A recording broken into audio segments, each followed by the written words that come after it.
मला माहिती already time खूप झालेला आहे, त्याच्यामुळे मी जास्त वेळ काही घेणार नाही. आणि आजचा जो कार्यक्रम अटेंड केला सो त्याच्यामध्ये जे एक्सपिरियन्स आले त्यामुळे मला असं आतून वाटलं की आपण व्यक्त होण्याची संधी नाही सोडली पाहिजे. म्हणून मी स्वतःहून उत्स्फूर्तपणे इथे येण्याचा प्रयत्न केला आणि तुम्ही मला ती संधी दिली. एवढा उशीर होऊनही तुम्ही विद्यार्थ्यांना व्यक्त करण्याची संधी दिली आणि त्याचबरोबर आमचा हा गुणगौरव समारंभ आयोजित केला त्याबद्दल मी मनापासून आभार मानते. जेव्हा मोबाईलवर मेसेज आला की गुणगौरव समारंभ आहे सो आता सगळे आपण गुणगौरव समारंभासाठी जमलोय. गुणगौरव समारंभ म्हणजे काय, विद्यार्थी येणार, त्यांचे पालक येणार, मोस्ट ऑफ शिक्षक आणि काही चीफ गेस्ट वगैरे येणार. सो जसं मगाशी उल्लेख केल्याप्रमाणे त्यांची ते भाषणं वगैरे सगळेजण ओळख करून देणार आणि मग ते बोरिंग वाटणार. पण आज असं वाटतं की खरंच इथे येऊन काहीतरी फायदा झाला, याच्यातून काहीतरी आउटफिट मिळेल.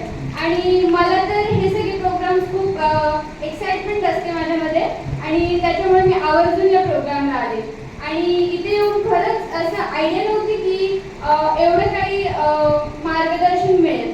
आणि मार्गदर्शन तर मिळालंच, त्याचबरोबर करिअरबद्दल जे काही डाऊट्स होते ते सगळे रेडकर सरांनी सगळे मुद्दे एकदम स्टेप बाय स्टेप आणि सगळं मुद्देसूदप्रमाणे समजावून दिलं. त्यामुळे सगळ्या कन्सेप्ट क्लिअर झाल्या. त्याच्यामुळे मी सेपरेटली त्यांचे पण खूप आभार मानते. Thank you so much. आणि त्यांनी एकही असा मुद्दा सोडला नाही. प्लस अजून शिक्षणाबद्दल माझ्यामध्ये म्हणजे माहीत होतं कोणकोणत्या फील्ड असतात, पण एवढ्या कन्सेप्ट क्लिअर नव्हत्या. इवन मी माझ्या करिअरबद्दल सुद्धा माझ्यामध्ये डाऊट्स होते की नक्की काय चूज करायचं, स्वतःला कसं ओळखायचं. पण आता सरांच्या व्यक्तिमत्वावरून असं समजते की शिक्षण हे कधी कम्प्लीटच होत नाही. इवन त्यांचं एवढं क्वालिफिकेशन असून सुद्धा ते अजूनही शिक्षण घेत आहेत. ते एवढ्यावरच थांबले नाही, त्यांचं अजूनही चालू आहे. म्हणजे अजूनही ते शिक्षण घेत आहेत. म्हणजे जिथून भेटेल तिथून ते शिक्षण घेत आहेत. पण आणि जिथे जातील मार्गदर्शनासाठी तिथे त्यांना जेवढं ज्ञान आहे तेवढं ते इतरांना देण्याचा प्रयत्न करतात. सो हे ऐकून खूप भारी वाटतं आणि खरंच आज एका आदर्श व्यक्तिमत्वाच्या सहवासात एवढं लेक्चर त्यांचं अटेंड करायला भेटला याबद्दल मी असं समजते की मी खूपच लकी आहे. आणि अजून एक गोष्ट अशी की त्यांनी जेमतेम 2 तासाच्या वर तरी आपल्याला गायडन्स केला असेल. पण जेव्हा एंड झाला भाषणाचा त्यांच्या आणि मग एंडला सॉन्ग घेतला तेव्हा असं समजलं की त्यांचा आवाज पण खूप म्हणजे ओके आहे. आणि ओके म्हणजे चांगला होता आणि ते गाणं पण खूपच सुंदर होतं. पण जेव्हा भाषण संपलं तेव्हा बोलले अरे लगेच संपलं, अजून थोडं हवं होतं. म्हणजे स्टॉप व्हावं असं वाटतच नव्हतं. अशी जे समोरचा व्यक्ती सांगतोय ते असं ऐकतच राहावं असं वाटत होतं. आणि ते एवढं बोरिंग तर नव्हतं. इव्हन असं वाटत होतं की हे थांबलंच नाही पाहिजे. जेवढं घेता येईल, जेवढं ज्ञान आपल्याला ग्रहण करता येईल तेवढं अजून घेऊन जावं.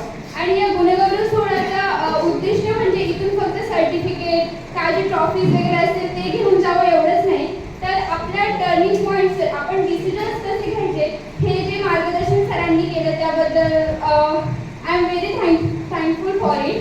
आणि आता जास्त वेळ मी घेणार नाही. लास्टला फक्त मला एवढंच म्हणावंच वाटतंय, Lord Krishna says if you don't fight for what you want then you don't try for what you lost. याचं मराठी मीनिंग मी सांगते. श्रीकृष्ण असं म्हणतात की तुम्हाला जे हवं आहे, तुमचे जे ड्रीम्स आहेत त्याच्यासाठी जर तुम्ही प्रयत्नच नाही केले, फाईटच नाही केली, तर तुम्ही जे हरवले म्हणजे जे तुम्हाला मिळालं नाही त्याच्यासाठी लढणं किंवा त्याचं वाईट वाटून घेणं हे अजिबात गरजेचं नाही. कारण तुम्ही मेहनतच नाही केली तर यश कसं मिळेल. आणि ही क्वेट त्यांची मला खूप आवडते. आणि लास्टला खरंच थँक्यू सो मच. आणि मला बोलण्याची सुद्धा संधी दिली, मला व्यक्त करण्यासाठी एवढा उशीर होऊन सुद्धा तुम्ही मला चान्स दिले त्याबद्दल खरंच थँक्यू सो मच. थँक्यू.